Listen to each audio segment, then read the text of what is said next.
તો અમદાવાદ ચંડોળા તળાવ ડિમોલિશન હજુ પૂર્ણ થયું છે, ત્યાં જ વડોદરામાં પણ અમદાવાદ જેવી જ ઘટના સામે આવી છે। વડોદરાના રાજા રાણી તળાવ પર ગંભીર રીતે દબાણ સર્જાયું છે। ગુજરાત બહારથી આવેલા લોકોએ અહીં ગેરકાયદે પોતાની વસાહત સ્થાપી દીધી છે। 160 થી વધુ પાકા બાંધકામો આ તળાવ પર હાલમાં થઈ ચૂક્યા છે। તો આ સાથે જ અજબડી મિલ તળાવમાં પણ અનેક ગેરકાયદે બાંધકામ કરવામાં આવ્યા છે। बहुत सालों से रहते हैं, हमारे सास ससुरों के भी पहले से हम यहाँ रहते हैं।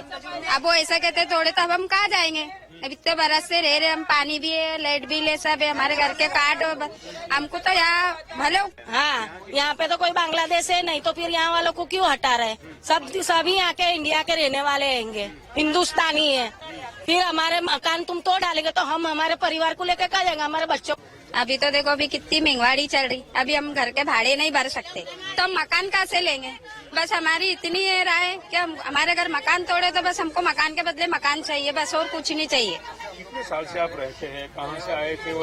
આજે વિશ્વામિત્રી નદીમાં જે વરસાદનું પાણી જે લોકોના ઘરોમાં ગયા, લોકોને આટલું આર્થિક નુકસાન થયું, એક વખત ની બે વખત ની ત્રણ વખત પૂર આવ્યા, વડોદરા આખું પાણીમાં ડૂબ્યું। એનું કારણ કે જે નરી આંખે જોઈ શકે એવા દબાણો વિશ્વામિત્રીના હોય, ભૂખીકાસના હોય, રૂપારેલકાસના હોય કે આ જે તળાવોના હોય, એ તમામ દબાણો दूर थाय तो ज वडोदरा शहर में आना दिवसों में आ भविष्य में कोई मोटी मुसीबत आवे नहीं। हम बेशक जानते सर कि आप हमारे घर इलीगल, हमको कोई दिक्कत नहीं है इलीगल से, पर हमने जो हमारे माँ बाप जो यहाँ 50-60 साल से बसे हुए आके आज उनका कोई भविष्य नहीं, हमारा भी कोई भविष्य नहीं देखने जाए तो અમદાવાદના ચંડોળા તળાવ પરથી મોટા પ્રમાણમાં દબાણો દૂર કરવામાં આવ્યા અને ત્યારબાદ આવી જ ઝુંબેશ વડોદરામાં થાય એવું વડોદરાના સાંસદે માંગ પણ કરી છે।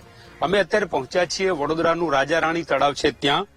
આપ દ્રશ્યો જોઈ રહ્યા છો કે રાજા રાણી તળાવ એટલે આ રાજા તળાવ છે, બાજુમાં રાણી તળાવ છે, એના ઉપર જે પાણીની પાઇપલાઇન હતી ત્યાં મકાનો બનાવી દેવામાં આવ્યા છે।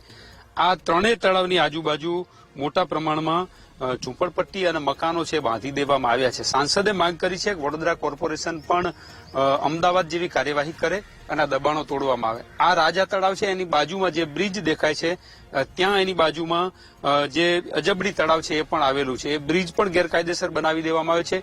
એની આજુબાજુ ધાર્મિક દબાણો અને રેસિડન્સ મકાનો પણ બનાવી દેવામાં આવ્યા છે।